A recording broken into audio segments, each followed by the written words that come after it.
This is White Coat Investor, podcast number 212, How to Be a Coffeehouse Investor with Bill Schultheis.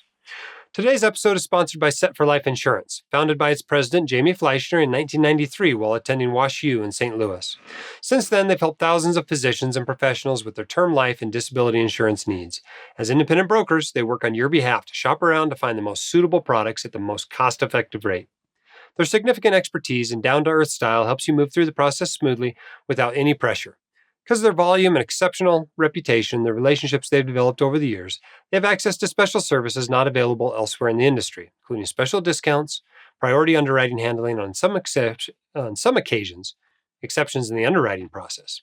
So if you need term life or disability insurance, visit setforlifeinsurance.com today. It will help you get set for life. All right. Thanks for what you do out there. We're getting into summertime. It's going to be kids coming home from school and family vacations. Life's about to get a lot busier for a lot of us. And truthfully, I've noticed in my audience that you guys spend less time on finances in the summer than you do, December through April or so. And that's okay. That's normal life. I want you living your greatest life. But if you still need help taking care of your finances, we're still here for you all summer long. In particular, a lot of people are finding that they're getting into more and more complex student loan situations. We have a new company this year at White Coat Investor called studentloanadvice.com, where you can meet for an hour for just a few $100s with a student loan advice professional and get advice on your situation, your student loans, and make sure you're in the right IDR program.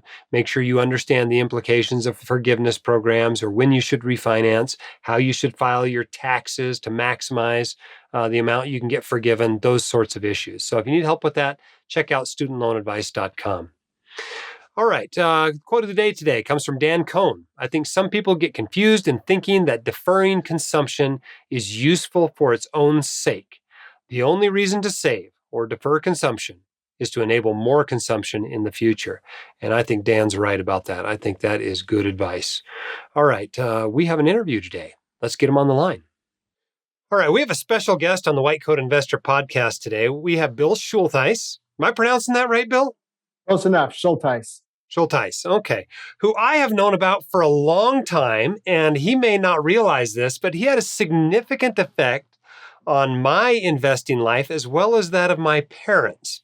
But he is a financial advisor in the Pacific Northwest and an author, actually recently published his second book, which we'll get into in a second here.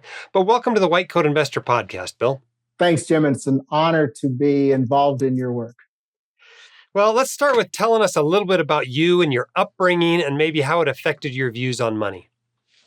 Oh, gosh, that's a long story, but I'll try to give you the abbreviated version. I grew up on a wheat farm in the southeastern corner of the state of Washington, in an area that the National Geographic has eloquently described as a paradise called the Palouse. And anybody who has been through that part of the world, especially at this time of the year, know it's just gorgeous. All you have to do is Google Palouse and springtime, and you will see what it's all about. It grows more wheat than any other county in the nation, and it's all dry land.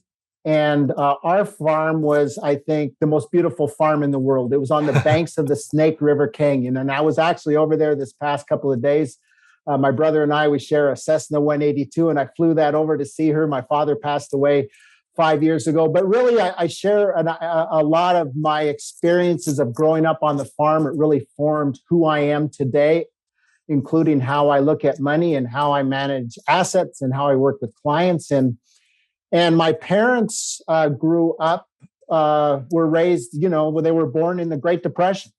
And my father really had kind of a scarcity mentality. That was kind of the town I grew up in was 100% German Catholic, and that was kind of the mentality back then. And a lot of people continue to hold on to that scarcity mentality, even though they're blessed with abundance. Now, my mom on the other side, she's got a good Irish heritage to her, and she was, hey, we're blessed with whatever we have. And so kind of I had dealt with that struggle a little bit. I still do in my work today, but my dad was involved with the stock market. He loved buying and selling stocks, and I feel like that was kind of the way he wanted to address his scarcity mentality. And And looking back, Jim, the tragedy of that was not that he never got rich trading stocks. The tragedy was that, I've got 7 brothers and sisters. He's got 4 great sons, or 3 great sons and me. He never took his sons fishing on the Snake River Canyon. He didn't make time for that. And so, it's fun to connect with you because I think you talk a lot about the importance of creating balance in your life and keeping money in a healthy perspective. And we'll talk more about that as this evolves.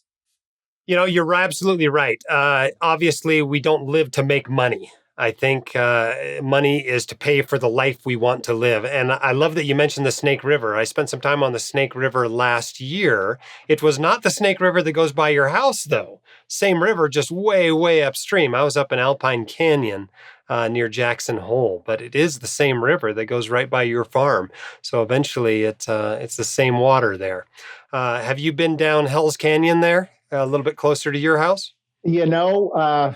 Again, growing up on the farm, my younger brother had a fascination with airplanes. He was obsessed with becoming an airline pilot. He knew one thing for sure was that he did not want to chop thistles the rest of his life. He wanted to fly airplanes. And so when he was 20 years old, he got his pilot's license, and I was his first passenger. We took off from the Pullman Moscow Airport in a Cessna 152, and we flew down Hell's Canyon. It was just a wonderful experience, and it's something that it's a place that I visit on a regular basis.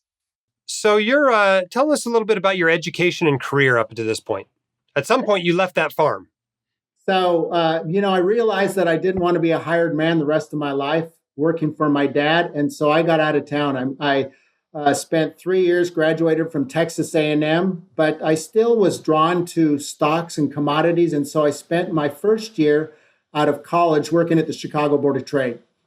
And a lot of life lessons working at the Chicago Board of Trade. But then I got my first job working as a stockbroker at Smith Barney in Seattle, Washington. And the day after I got hired, I was making 100 cold calls a day and did that for 11 years.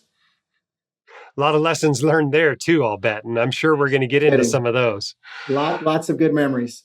All right. So most people that have heard of you before know of you because of your book, The Coffeehouse Investor. And you have a new book out more recently. Tell us about it.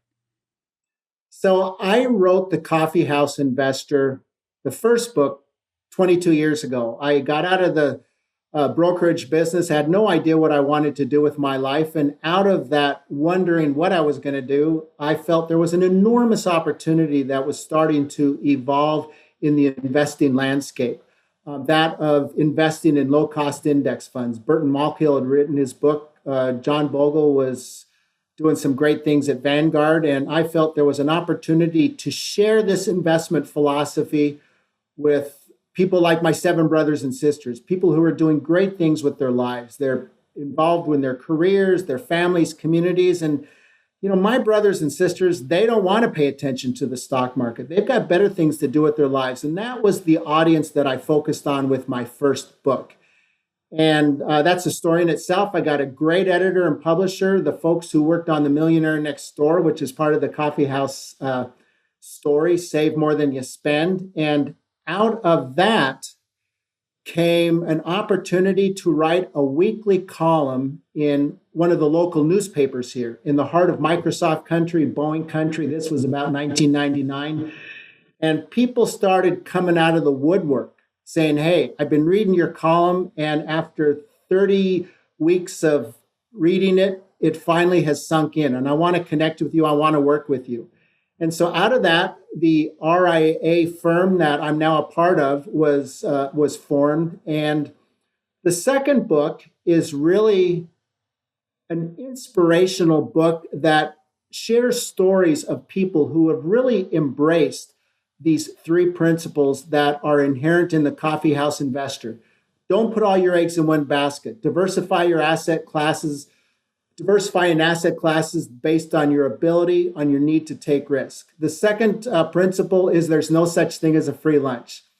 Whether or not the markets are 100% efficient is irrelevant. Markets are efficient enough so that our goal should be not to try to beat the market, but capture as much of the market's return over a lifetime of investing. And then the third principle is save for a rainy day. put together a financial plan so that if you're working, you know how much you should be saving to reach your retirement goals. And if you're retired, are you spending at a clip that will allow your portfolio to sustain you through your lifetime? So what was it that made you decide to write another book? What was it, the message that you felt wasn't adequately encapsulated in the first one? Well, it's interesting because as the book has come to market over the last 3 months, it's got 4 stars on Amazon, but there's a few folks on Amazon that say, hey, there's nothing new in this book that he didn't already share in his first book. And they're right. These principles are absolutely timeless. They are principles that we inherently know to be true. The reason why I wrote the second book was because I wanted to share the stories of people who embrace these 3 principles with a passion, who really get on with their lives, who are focused not on the stock market, but on pursuing their rich life and finding a way to use their financial resources to accentuate a greater life. So the old book is The Coffeehouse Investor. The new book is The Coffeehouse Investor's Ground Rules, both available on Amazon. And I suspect both very readable. I've only read the first one thus far, but it holds a special place in my heart because it is the only book I have ever been able to get my parents to read. It's the only financial book they've ever written or ever read is The Coffeehouse Investor. And why do you think that so many investors, even wealthy investors, can't find the time, the discipline, and the desire to become more educated about money management? Why can't we get people to read more books? Well, I think that they've got other things to do with their lives. And I think that the financial services industry has a tendency to get things a little more complicated than they need to be. And it's interesting because I have enormous respect for people who are do-it-yourself investors and who do it successfully. But there's a little more to creating a financial plan to see you through your lifetime than just buying a coffeehouse investor type portfolio or a 3-fund portfolio that is strongly advocated. And Taylor Larimore, who is one of the founders and leaders of the Bogleheads group, it's how do you do it in a tax efficient way? How much should you be saving if you're a 25-year-old? There's a lot of complexities that go into finding out those answers. And especially as you move on in your life, whether you're a 40-year-old or a 50-year-old or a 60-year-old, what are the planning things that you need to do to make sure that or accentuate your chances that you live the life you want to live in your retirement years? I mean, this is not a criticism of intelligent investors, but I contend that 4 out of 5 intelligent people couldn't explain to you what a bond is because they say, hey, Bill, I really don't understand these bond things. Can you help me?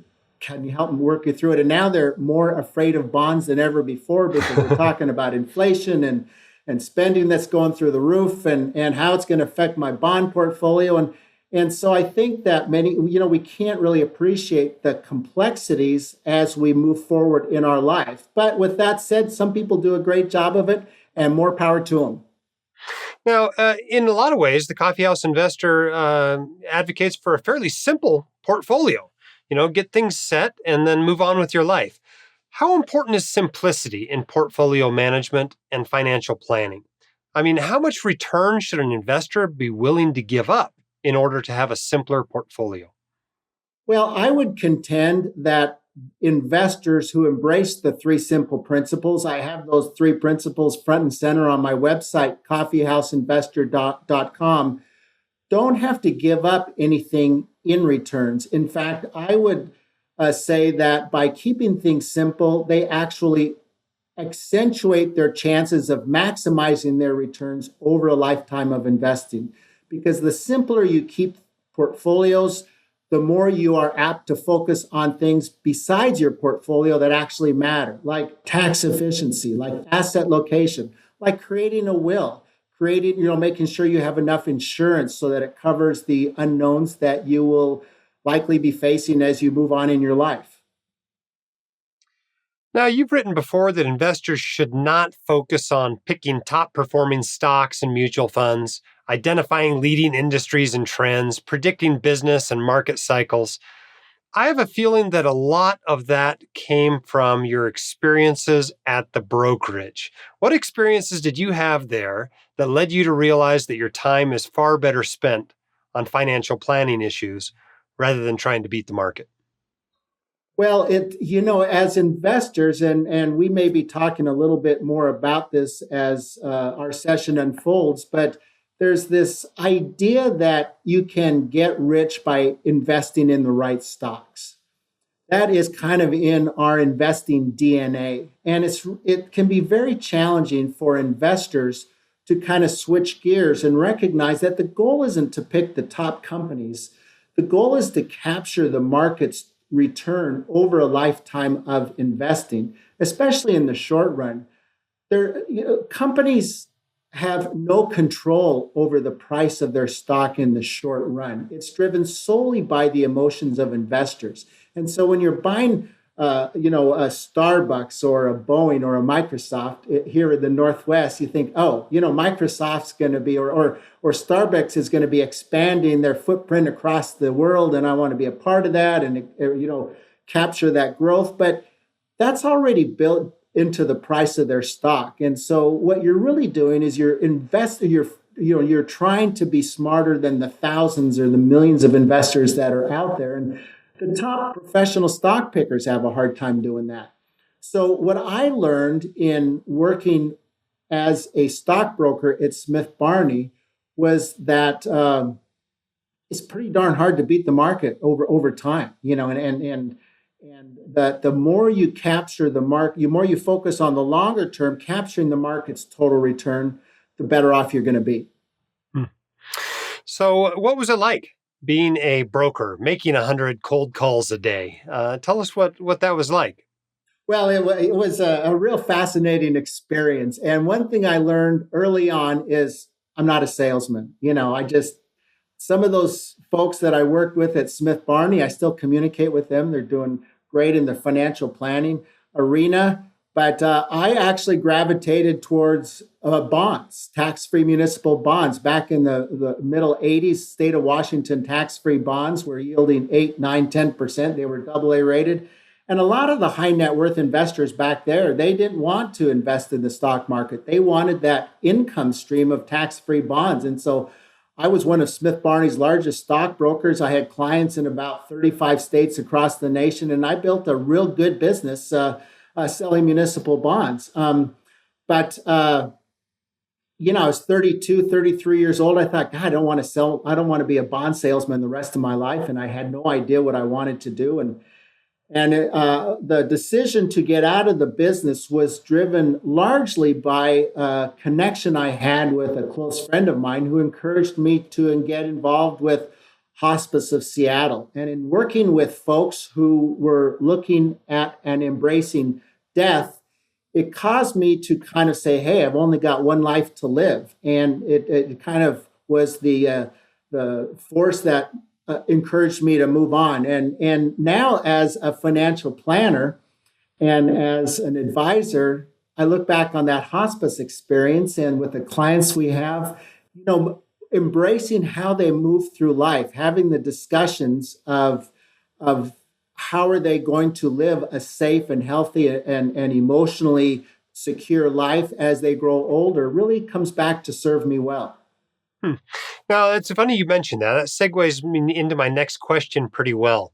One of the things that I thought was unique when I was looking at your website in preparation for this is you list among top financial planning considerations elder care planning as being an important financial planning issue. What does that mean? And what are the issues to address there? Well, elder care planning just means smart, thoughtful planning so that you grow old in a safe environment and you address the needs that and the risks that will be inherent in growing older. And the first thing I think is the importance of talking about it, having those conversations, not when you're 80, but when you're 60, and having discussions with hopefully both spouses so that we recognize that we'll all be facing death at one point in our life. and it'll come about in different ways. It may be through strokes, it may be through cognitive decline. And so, as an advisor, we lead that discussion. And folks want to have those discussions, but nobody's stepping up and saying, hey, we need to talk about this. And so it's really gratifying to have that dialogue. The second thing we do is, after we have the discussion, is we talk about who's the team that is going to support them. Their children, their tax specialist, their estate planning attorney. Who in their life are going to, can they trust to grow older in a safe environment? I've got a story. I've had a client for probably 20 years now, and he connected with the whole Coffeehouse philosophy of investing back in 2000, 2001. And it allowed us to focus on the things we're talking about now. And about 4 years ago, he had a minor stroke. He's healthy now. He's doing great. But we were the first people that he called, our wealth management firm, because he wanted to make sure that everything was in order. He had already engaged with his children so that everybody was on the same page. And Jim, this is especially important for spouses and for, in most cases, women or the wife, because more often than not, it is the husband or the man that is kind of leading the financial planning. And that's a whole other topic that we can talk about. But it's really important, whether you're doing it yourself or with your team, that you get both spouses involved, because the statistics show that the husband, is generally the one that will die first, that will suffer cognitive decline first. And the wife, the spouse, will be left saying, hey, how do I handle all this? That's not the time to make a decision to start building your team. It's to start building the team when you're young. We connect with a lot of younger folks.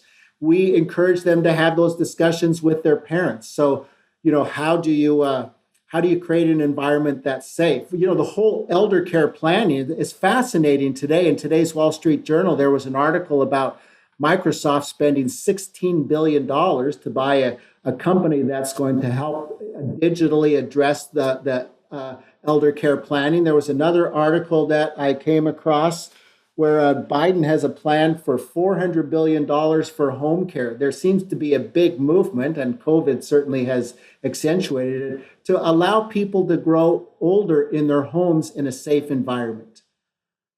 Yeah, I think that's just about everybody's goal. Everybody wants to be in their home. They want to be taken care of in their home. But what I find as a doc is when the rubber hits the road, they don't have the money to do it. They can't afford to get the care they want to have in their home. The only place they can afford to have it, and oftentimes because Medicaid is paying for it, is to be cared for in an institution once they require that level of care. What is it that people need to do in order to make sure they have the assets or the insurance in place to be able to stay at home and receive those higher levels of care in the environment they prefer to receive it in? Well, the first thing is to acknowledge what you just said, Jim. The biggest unknown for most people from a financial planning standpoint as they move through life is unexpected healthcare costs. And how do you address that, either through insurance or through proper planning early in the game, so that you are building up a reserve? What does that look like? Does it mean that you shift assets to cover that later in life? But that's certainly front and center from a financial planning perspective, addressing that very issue. Let's talk a little bit about financial planners and financial advisors in general. How can an investor know if they need a new advisor? Oh, gosh. I think that it's important to recognize that what we talk about from investing and financial planning and estate planning and tax planning, they shouldn't be piecemeal. They all kind of work together. And if you've got an advisor that is focused on the markets more than these other components of financial planning, you might want to think twice. You know, on a regular basis, we will sit down with somebody who reaches out to us because they feel like they may need a new advisor and they're interviewing maybe two or three different firms. And we'll just sit there for that 1 hour and we'll just ask them questions and ask them more questions and ask them more questions. And after you ask about 15 questions, stuff just comes pouring out of them. And they talk about their anxieties and their fears and their questions. And then at the end of the meeting, they say, gosh, you're the fourth person or fourth entity that we've talked to. And all three other firms, all they did was want to talk about the markets. I think at that point, you might want to say, hey, I'm not getting served in a way that serves me well through my lifetime. Everybody likes hearing horror stories. What's the worst breakup you've had with a client?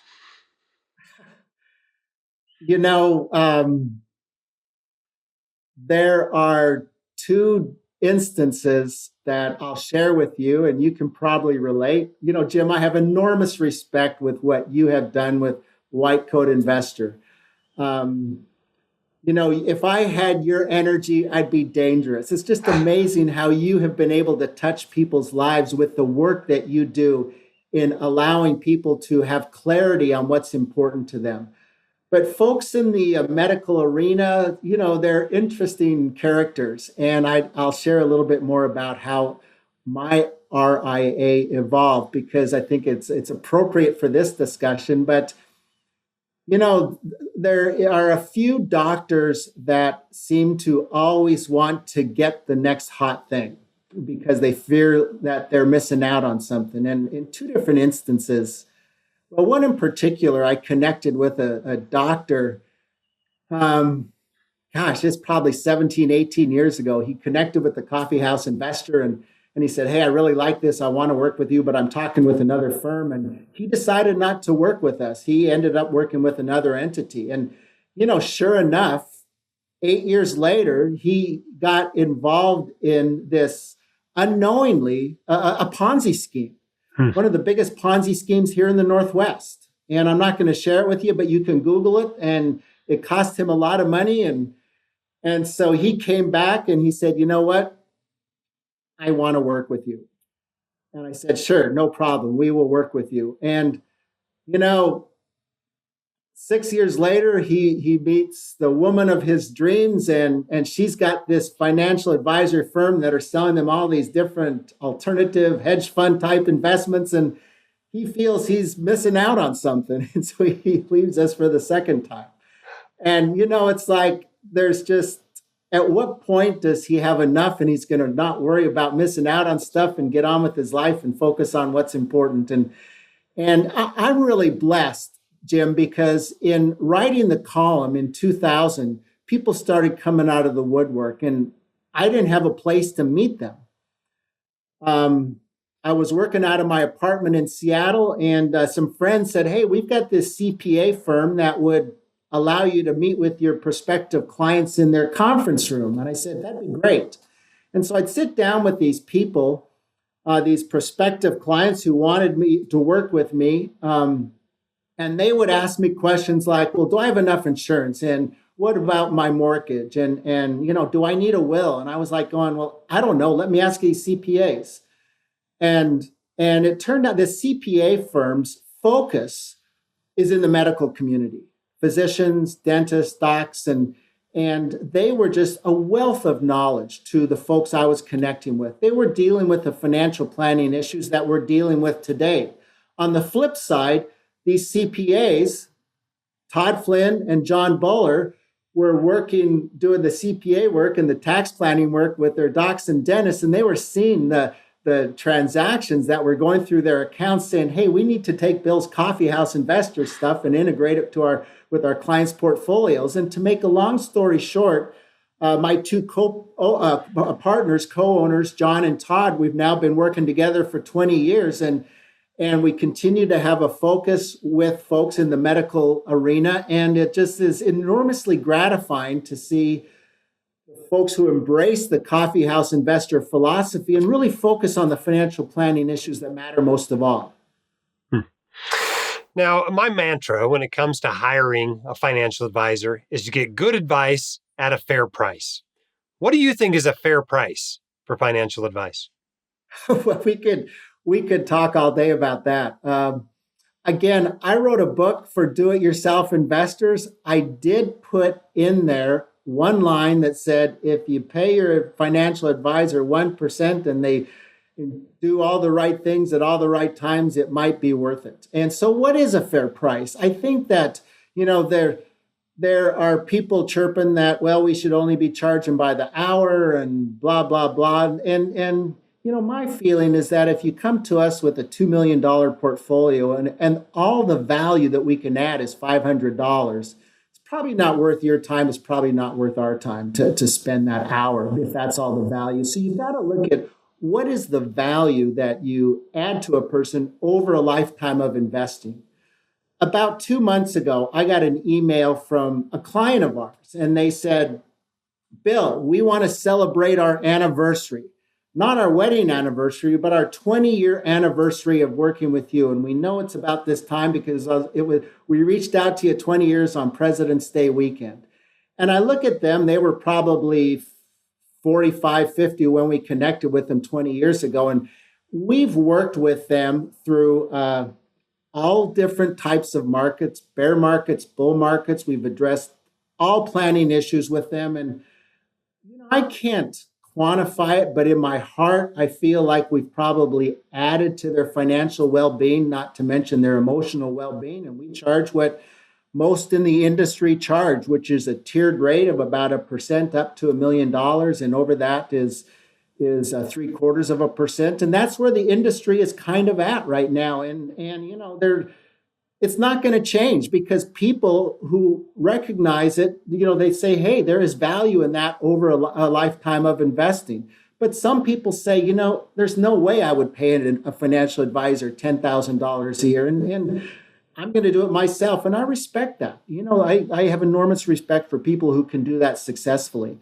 The reality is that it is a challenge when you're sticking through the bear markets, especially to stay the course with your asset allocation. I saved a Wall Street Journal from February 6, 2014, and you probably can't remember that. I don't know why I saved it, but on the same page, people talk about the Dalbar study and it's criticized and I get that, but on the same page on February 6, 2014, the Wall Street Journal had two different articles, and one is investors bolt from stocks funds into bonds. The market had dropped 5% for the first part of the year, and investors swapped out of U.S. equity funds and into bond funds at the fastest clip on record. So now another article on that same page said stock bulls charge back. So, the market was down 5%. It ended up 14%. So, I think it's very, very challenging to put all the pieces of the puzzle together from a financial planning perspective. So it serves you well over your lifetime. With that said, the financial industry is doing some good things. I think target date funds, you can criticize them all you want, but if you're a 25-year-old or a 35-year-old investing in a 401k plan, I think target date funds are terrific. I think target date funds are I think integral to a person early on building wealth because they're focused not on the stock market but how much they're saving, especially for women. There's when I look at the evolution of the coffeehouse investor, you probably see it with the white coat investor, but women especially are drawn to the coffeehouse investor type philosophy because they want to be in charge of their financial destiny. They don't want to have anything to do with the testosterone-driven energy of Wall Street that says, hey, I'm smarter than you and follow me because I'm going to lead you to the promised land of retirement. They want to take charge of their financial destiny. And whether you're connecting through that type of philosophy of the white coat investor or a coffeehouse investor, it allows you to really take charge of your financial destiny so that you are in charge of your destiny, not somebody picking stocks. A lot of people wonder if they're capable of being their own financial planner and investment manager. How can one know if they're ready to do that? Maybe they want to do it. Maybe they want to save the $5,000 or $10,000 or $50,000 they'd pay to an advisor. How can they know if they're really ready to do it?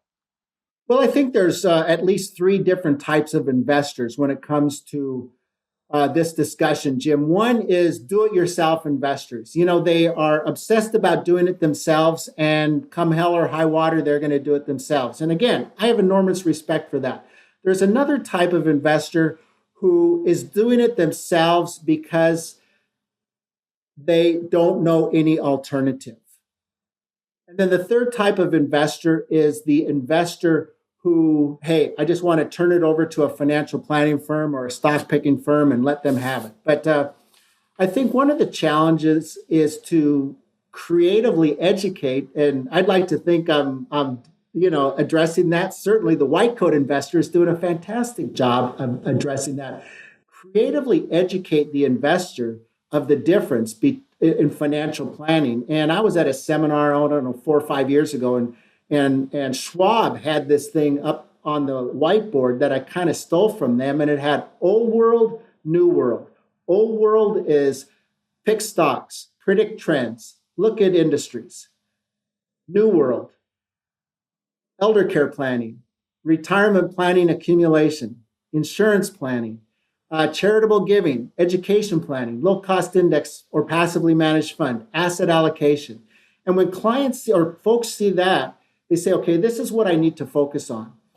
If you have confidence that you can address all those issues, go for it. If you don't have confidence and would like guidance and help, I think it's really important to know that that's the new world, is how you want to integrate your energies with a financial planner or with an RIA or even a brokerage firm. And there's a lot of teams that are at brokerage firms that are doing the same thing we're doing, and they're serving their clients very well. So it's kind of a trade-off. I will say that if you're working with a RIA or a wealth management firm that has a new world mindset focus over a lifetime of investing, you're probably going to at least break even from a cost analysis standpoint, because if they're integrating the tax planning, the estate planning, the elder care planning into one unified package, there's an enormous value in that.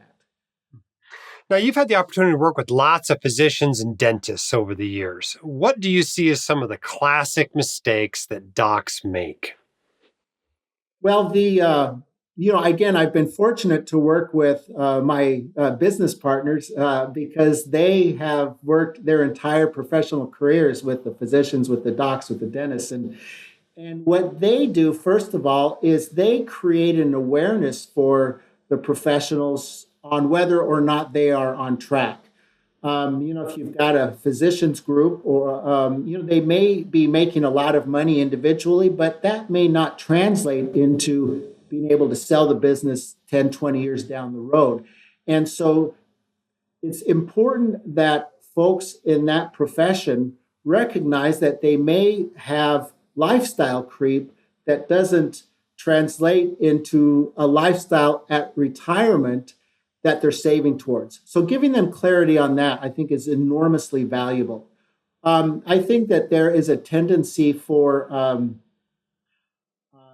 professionals in your arena to always be looking for a solution, a better answer. And, this fear of missing out, I think, is prevalent with many folks in that industry. And to recognize that if you're capturing the market's return over a lifetime of investing, if you've got your asset allocation correct that broadly reflects the risk that you can and you need to take, you're better off pursuing things away from the markets. And even if you want to accentuate your financial well-being, you've done a great job of looking at the side hustle, accentuating what are the opportunities. What I look at professionals that are really accentuating their financial net worth, it's not through picking stocks or getting the latest alternative investment or hedge fund, or it's using your ingenuity to, provide a better service or bring something to market in that arena. I have to say the same thing with the youngsters of America. If you want to make some money and build your net worth, the last place you want to turn to is a Robin Hood. use your creativity to bring your ideas to the marketplace. It's just, there was a great article in the Wall Street Journal, 4 or 5 years ago. They were interviewing one of the founders of Home Depot. And he had a book out called Capitalism. And they asked him, well, are those types of opportunities available today for somebody to start a business? And his response was just so spot on. He said, hello, look at what's going on in the healthcare industry. Look at how we have not been able to figure out an aging population. There's, unlimited opportunities out there to bring your creativity to the marketplace. And, the whole coffee house investor thing is use your ingenuity, your bandwidth between your ears for something that's productive, not to try to pick the next hedge fund or hot stock. Hey, I run into a lot of people that want to play little tricks with their finances. Sometimes they're bloggers, sometimes they're, fire advocates. But I'm talking about things like travel hacking, or trying to sell some covered calls or cash secured puts for some extra income, or bouncing money around from one brokerage firm to another to try to collect the transfer bonuses. What are your thoughts on all these little tricks that people do to try to make a little bit more money? Um, I guess I go back to how much money are they going to make by doing that, and how much bandwidth do they need to spend on making a few extra bucks? And could that time be better spent fishing with your four sons, or connecting with people in your community to share, the inherent gifts that you do have? I mean, I totally respect people. John Bogle said, hey, cost manner, and I get that. But at what point do you want to say, hey, if I'm spending 20 basis points or 15 basis points on an index fund, how much effort am I going to try to switch everything to another fund and get a fund with 13 basis points? At some point, it's like, get on with your life and focus on things that are more important. You mentioned earlier Robinhood, talking about this new brokerage app that has in some ways gamified investing. A lot of people talk about it being good, that it's democratized investing for the masses. What are your thoughts on it? Do you think it's overall good or bad for investors? Well, I think that it is important to recognize what it is. Yes, somebody who is buying and selling stocks on Robinhood has this ownership of a common stock. I, as an investor, have ownership in common stock through low-cost passively managed funds or index funds. So, we've got the same thing in our hands, but they're two completely different animals. One is gambling. And let's just call it what it is. It's not building wealth to sustain you through your retirement years. And I don't have anything against gambling. I mean, I go to the casino 2 or 3 times a year, and I probably set a limit of $200 or $300 I'll lose before I go home. And, there's nothing wrong with that if you're not addicted to it. But it has nothing to do with building long-term wealth. And people say, well, you want to get people involved in the stock market and aware of what's going on in the economy. In my opinion, the way to do that is not picking individual stocks. The way to do that is through, looking at opportunities that are out there for you to use your ingenuity, either to up your career or something to the marketplace that might add value. And I think it's an enormous opportunity for myself and my platform at the Coffeehouse Investor, your work with the White Coat Investor, but also, for moms and dads and grandmas and grandpas and uncles and aunts to say, hey, it's gambling. And I just think it's, but for every person that gambles and goes on Wall Street to buy and sell stocks, there's a quiet majority, there's a silent majority of investors like my brothers and sisters, and now their children. And in 20 years, it'll be their children's children who want to do things the right way, who want to have clarity on what it takes to be responsible with their financial assets so that they can, at some point in time, which we're all going to have to do, retire and live a lifestyle similar to the one that they had built up when working. And so it, just gives us enormous opportunity. My goal in creating the Coffeehouse Investor or the White Coat Investor is to have 2 people sitting next to each other on an airplane. And this actually happened to me. I was flying down to Atlanta, Georgia, and the market dropped a bazillion points. We got off the plane and somebody had gone into a brokerage firm and had taken the lives of some people. And I don't know what day it is, but you can Google it. But if you're on an airplane and the market's down 1,000 points, you turn to someone and say, it doesn't matter, I'm a coffeehouse investor, or I'm a white coat investor. And that other person will know exactly what they're talking about. Yeah, it'd be pretty awesome. So another hot topic, controversial topic out there that a lot of people have some interest in is cryptocurrency. What are your thoughts on cryptocurrency as an investment? Well, I first of all, I don't spend a whole lot of time trying to understand it because I think that I don't invest in a currency.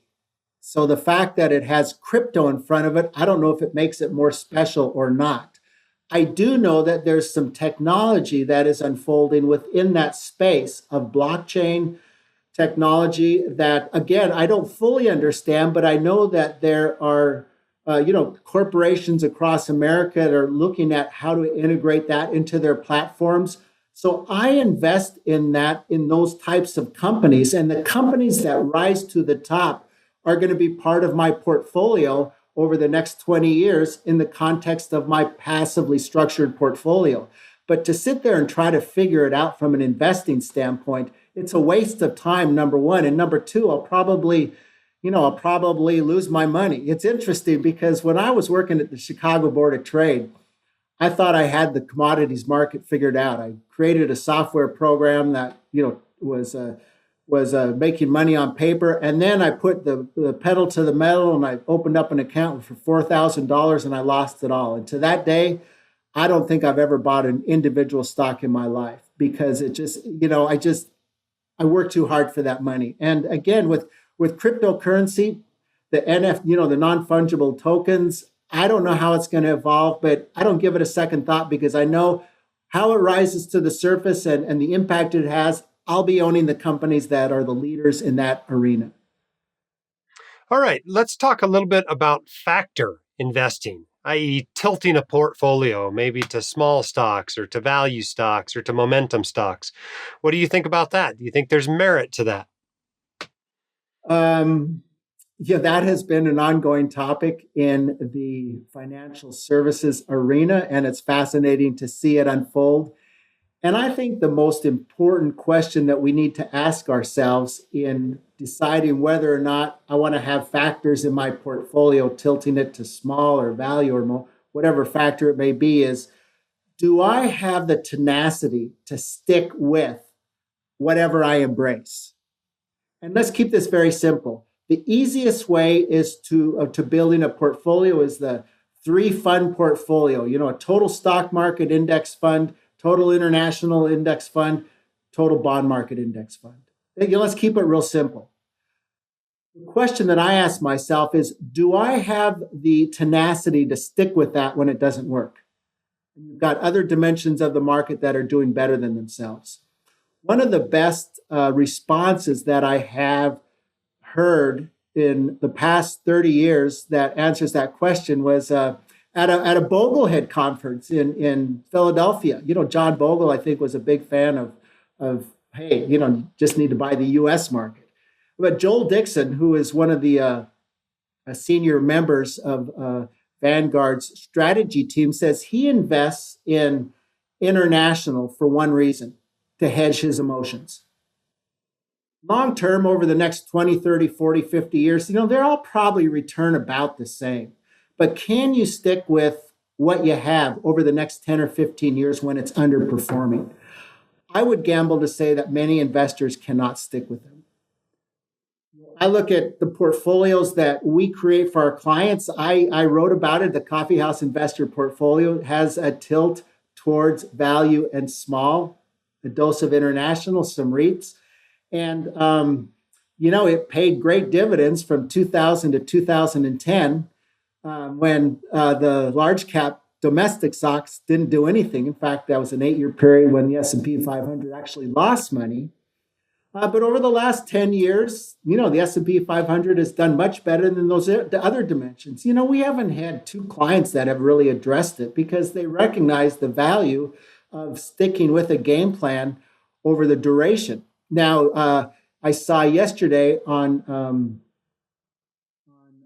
Boglehead's website. I follow the Bogleheads very closely, although I don't contribute much. But they talked about an investment advisor that manages a value fund named Bill Smead. And Bill Smead came out and said, hey, indexing is dead. It looks like value is coming out. And now everybody on the Boglehead side is saying, well, Smead doesn't know what he's talking about, blah, blah, blah. Well, I've known Bill Smead for 30 years. I worked with him very closely at Smith Barney. And what Bill Smead is really saying is the same thing that Vanguard is saying. Hey, these large cap stocks, they may not do as well as they've done because the value that they have is kind of pricey, and you might want to invest in different dimensions of the market to diversify yourself. It's fascinating to see what has evolved in the investing in the marketplace of the different dimensions of the stocks. These companies like the Microsofts and the Amazons and the Apples, they've just gotten so big that they just can't keep up that rate of growth going forward. I mean, again, this article where Microsoft has been trying to go out and buy companies over the last 6 to 8 months because they're looking for opportunities to expand their growth. And it's very challenging for these big companies to sustain that rate of growth going forward. And so we say, we don't know, let's diversify. And we're going to stick with what we embrace, because the last thing you want to do is chase hot performance. Yeah, for sure. That's a recipe for underperformance. Now, we've talked a lot about publicly traded investments. A lot of people like getting out of the public markets. They like looking at things like real estate, like becoming landlords and having direct real estate investments. What are your thoughts on that? I think that real estate can be a great diversifier for a portfolio. But if you're going to go out and buy a rental house or apartments, you got to prepare for the hard work that goes into that. And it is the market may not be as efficient in the rental markets as it is in the equity markets or the commercial markets, but it is a challenge to integrate that into your portfolio. Is that really how you want to spend your time? We've got some folks who do it very successfully, and more power to them. You just have to, look at, hey, does this make sense for me where I'm at in my life? Okay, and it kind of related to that, particularly for doctors and other accredited investors, they get interested in private real estate investments that are more passive. I'm talking about syndications, going in with 99 other investors and buying a big apartment complex, or a private mutual fund, private real estate fund that does the same thing with 15 different apartment complexes. What are your thoughts on diversifying a portfolio using those sorts of investments? Again, my experience has been with folks engaging with folks who have participated in that, is that they can be good investments. But I think it's really important to know who you're dealing with and what they're investing in, because not all of them work out. And I think you have to be prepared for the worst, so that if this property, if this facility goes south, if this syndication goes south, and some of them do, can I continue to live the life that I want to live, going forward? Because no one knows what's going to happen. And certainly this past year in the world dealing with COVID, we've had to address that front and center. Now, I have found it to be exceedingly rare among financial advisors, among an RIA firm, that they will even provide advice about direct real estate or passive private real estate investments. It seems like an easy opportunity to add a lot of value to somebody that's interested in that sort of stuff. Do you have any idea why RIA firms generally shy away from those sorts of investments? I think that one reason is that the due diligence is overwhelming from a Securities and Exchange Commission standpoint. Certainly, we have discussions with folks on what's out there in the world, but to integrate that into a portfolio from a due diligence standpoint can be overwhelming. And then you run the slippery slope of, well, what's authentic and what's not. So I'm sure that a lot of RIAs, look at that and say, hey, it is not worth our time and energy to address it front and center. There are RIAs that provide those opportunities that are out there. And most of the, if you're dealing with folks that have 700,000 to $4 or $5 million portfolio, how much are they going to put in it, and what will be the added return? Will it really accentuate their life? All right. Well, we need to wrap up here soon, but you've got the ear of, by the time this is all said and done, 30 or 40,000 doctors and other high-income professionals. What do they need to know that we haven't already talked about today during this podcast? I would say that keeping your investments as simple as possible so that you can focus on the financial planning matters that do matter most of all is imperative. The things you see out there, the SPACs, the exchange traded funds that are focusing on cryptocurrency, you're not missing out on anything by keeping those out of your portfolio. If you want to take risk in your life, use your own creativity, your own imagination, and most importantly, embrace a spirit of abundance. I'm working with a professional coach in the second chapter of Coffeehouse Investor for the past 2 years, and she's had me every day. I write down 3 things that I'm grateful for. It's just had a huge impact on the way that I look at my life in a spirit of abundance, so that you're taking time to embrace the friendships that you have in your life, the gifts that you share with them, the gifts that they share with you. And, because life is short. And it's those experiences with those people in our life that matter most of all. And that using your financial resources, not to get rich from a bank account statement, but using your financial resources to get rich from a emotional standpoint with the people in your life that matter most of all. So I encourage everyone to pursue, the message that's inherent in the Coffeehouse Investor, that's inherent in the white coat investor. Live your rich life. Awesome. Well, Bill Schultheis, author of The Coffeehouse Investor's Ground Rules, Save, Invest, and Plan for a Life of Wealth and Happiness. That's available now on Amazon. Check that out. Bill, thank you for coming on the White Coat Investor podcast today. Jim, thanks for having me. All right, that was great having Bill on with us. I hope you kind of got a sense of what the Coffeehouse Investor philosophy is, which is essentially get your money taken care of so you can focus on living, which I think is really important. It's something I talked about in the April newsletter that I sent out to all of our subscribers. I hope you're signed up for that, by the way. If you're not, you can go to whitecoatinvestor.com/newsletter and get that. It's basically a secret blog post that you don't get unless you're subscribed. I send that out every month with a market report and some news and announcements and things like that as well. So make sure you're signed up for that. But the bottom line is, you're not living for money. You're probably, if you're like most people, when I survey them, you're not even living for your job. It's interesting. I did a survey not that long ago, and it turned out about 35% of the docs answering this survey said they would quit tomorrow if they had $20 million. Basically, they're working entirely for the money. And another 55% of doctors said they'd cut back. So the vast majority of us are working either completely or at least partially for the money. We're not living for medicine. We're not living for our finances. We're living for something else.